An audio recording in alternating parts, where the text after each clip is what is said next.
Vamos conversar sobre esse comportamento e sobre o que passa na cabeça das mulheres que também têm medo de denunciar, e a gente não julga, porque a gente sabe que, infelizmente, o suporte que essas mulheres têm depois que elas denunciam é um suporte falho. Não estou julgando um ponto ou outro, não é falho nacionalmente, não só aqui, tá? As nossas leis são falhas, tem muitas brechas e as mulheres têm razão de ter medo. Não justifica manter um relacionamento, mas às vezes o medo era maior. A gente vai falar sobre isso com a psicóloga Jordana Ribeiro. Jordana, bom dia, obrigada por vir aqui conosco para falar um pouquinho mais sobre isso. Você deve ter assistido aquele vídeo da moça dentro do carro, né? Em que ele diz que vai matar todo mundo e ela apavorada. O medo trava a pessoa, né? Com certeza. Bom dia a todos, bom dia, Manuela. É um assunto que mexe muito conosco, né? E principalmente nós mulheres que vivencia e vê isso acontecendo todos os dias, infelizmente. E o medo, como você fala, é um medo paralisante, porque essa mulher ela tende a ficar nessa relação justamente para proteger a família. E ela se cala. Então a gente vê um perfil, né, de personalidade onde essa mulher ela passa por vulnerabilidades emocionais e se sente presa ali, querendo salvar a família, não sabendo como lidar com essa situação, porque quando a gente fala de relação abusiva, de um relacionamento abusivo, é uma relação onde ela tem fases. E nessas fases, ao mesmo tempo que a pessoa ela vem com uma certa agressividade, né, a ponto que nós estamos vendo aí, ela oscila também por um arrependimento, por um cuidado, um carinho que é falho também. Então essa mulher ela fica ali muito vulnerável a essas oscilações emocionais também do parceiro e sem saber o que fazer.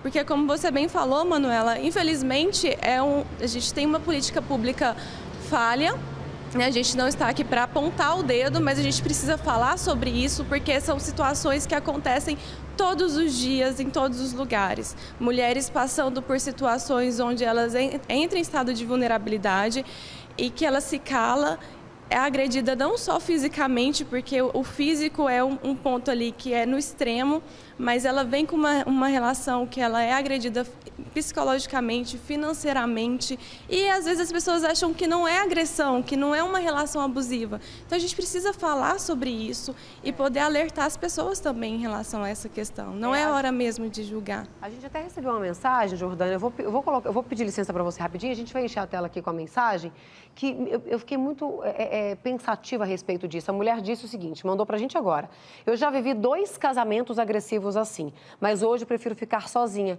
pois tenho pânico e depressão. Obviamente, a gente não vai mostrar o nome, né, tá, para respeitar a mulher. Eu te agradeço desde já a essa telespectadora por ter mandado. Se você também vive, já viveu isso, sabe, alguém pode mandar para a gente a participação.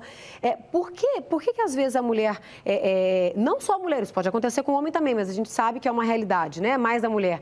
Ela vive um casamento assim e muitas vezes dá a impressão, a gente até brinca às vezes, fala, nossa, parece que eu só atraio coisa ruim, parece que eu tenho imã para coisa ruim.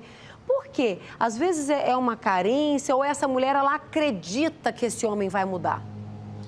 Olha, Manuela, se a gente for avaliar, e foi inclusive uma tese que eu já escrevi sobre isso, sobre essas relações abusivas, e quando a gente vai pesquisar a fundo nesse cunho emocional, esse movimento e esse padrão que essas mulheres atraem de relação abusiva, a gente vai ver um histórico familiar e o que ela tende a aprender na família. Infelizmente, a gente vem de uma cultura onde as mulheres elas se calam, elas têm que se calar. A gente ainda vive numa sociedade mais machista, onde o homem ele tem um poder, onde ele tem uma visibilidade muito maior que as mulheres.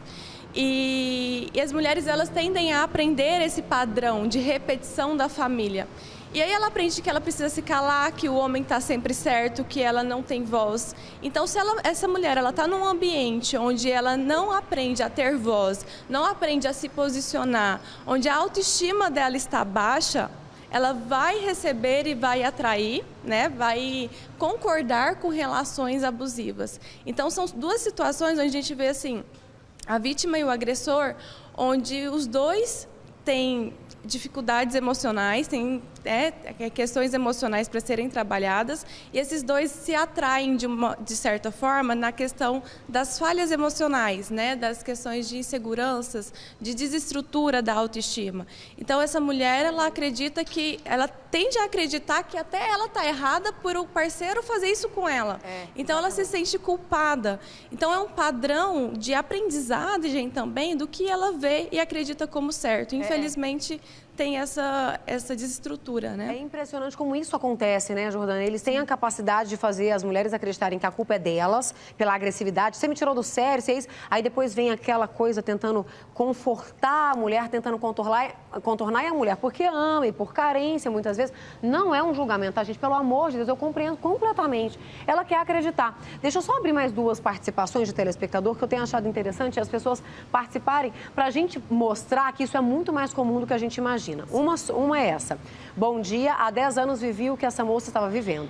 Namorava um policial que sempre ameaçava meu pai e a mim, dava tiro todos os dias na porta da minha casa. Olha isso, gente. Mas graças a Deus denunciei ele e me deixou em paz. Que bom, graças a Deus, o pior não aconteceu, né?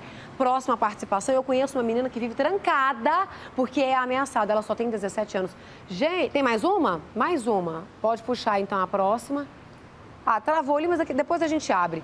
Gente, isso é inacreditável. Você vê, ela chegou a denunciar, que bom que o pior não aconteceu. No outro caso, a moça de 17 anos. Às vezes, né, ô Jordana, talvez a moça, por ser muito nova, imatura, ou às vezes a mulher, no caso, a namorada, né, do assassino, ex-namorada agora, né, do assassino, tinha um filho. Às vezes a mulher pensa, ai, eu tenho um filho, ninguém vai me querer, a minha vida acabou, vou me submeter a isso. Tem muito esse pensamento, isso não é verdade, né? Com certeza, Manuela. E olha, até em situações de casamento, eu posso falar assim, dentro de consultório mesmo, são vários os casos onde as mulheres que estão casadas e os maridos têm casos de estupro dentro do casamento, porque as mulheres elas acham que elas precisam ceder a tudo ao homem para se manter nessa relação, porque é errado divorciar, é errado romper uma relação, que elas estão erradas, que elas precisam salvar. E assim, é um apelo mesmo, é muito importante a gente ter essa matéria, ter essa oportunidade para ter esse apelo para as mulheres que às vezes elas acham que nem estão passando por uma relação abusiva. E estão, né? E assim, é importante falar sobre isso, não ter medo de levar isso para a família, porque eu entendo, e é muito compreensível a gente querer proteger a família de certas situações, porque um pai sofre de ver a filha passando por uma situação como a Ianca. Então, assim, poder abraçar, né, a família que percebe situações, que está percebendo um movimento meio diferente, né, estava usando uma roupa, não usa mais, tinha rede social, não tem mais.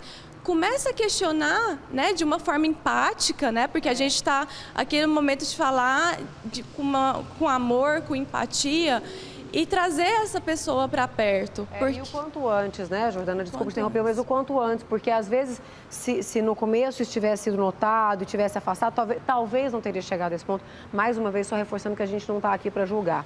Ela falou da questão de que às vezes a filha quer proteger o pai, quer proteger a mãe, e muitas vezes as mães, né, quem tem filho, quer proteger o filho. Ah, eu não quero terminar a família, eu vou aceitar isso pela família, mas às vezes você vai estar dando esse exemplo para o seu filho e para a sua filha. E aí talvez esse exemplo vai criar um filho agressivo, uma filha que vai ser submissa a qualquer tipo de violência. Então, muito cuidado, se imponha. Você pode, às vezes, não colocar um basta no relacionamento, não acabar. Se não for tão agressivo, se não for agressivo, se ainda houver respeito. Às vezes, a sua mudança de comportamento já vai fazer com que a pessoa mude com você. A pessoa faz com a gente aquilo que a gente vai deixando que ela faça. Jordana, muito obrigada pela participação. Falaria aqui com você muito mais sobre isso, mas nosso tempo está curtinho. Numa próxima oportunidade, a gente chama de novo, viu? Obrigada. Agradeço, me coloco à disposição. Obrigada. E como ela disse, a gente precisa falar sobre isso. Parece que a gente já fala sobre isso todos os dias, mas a gente fala como? Trazendo notícia dos crimes. A gente precisa conscientizar a população sobre isso. E as mulheres que são vítimas, né? De que o mundo não vai acabar se acabar o relacionamento, a vida segue. Às vezes é só mudar o comportamento, que às vezes o relacionamento muda. Às vezes.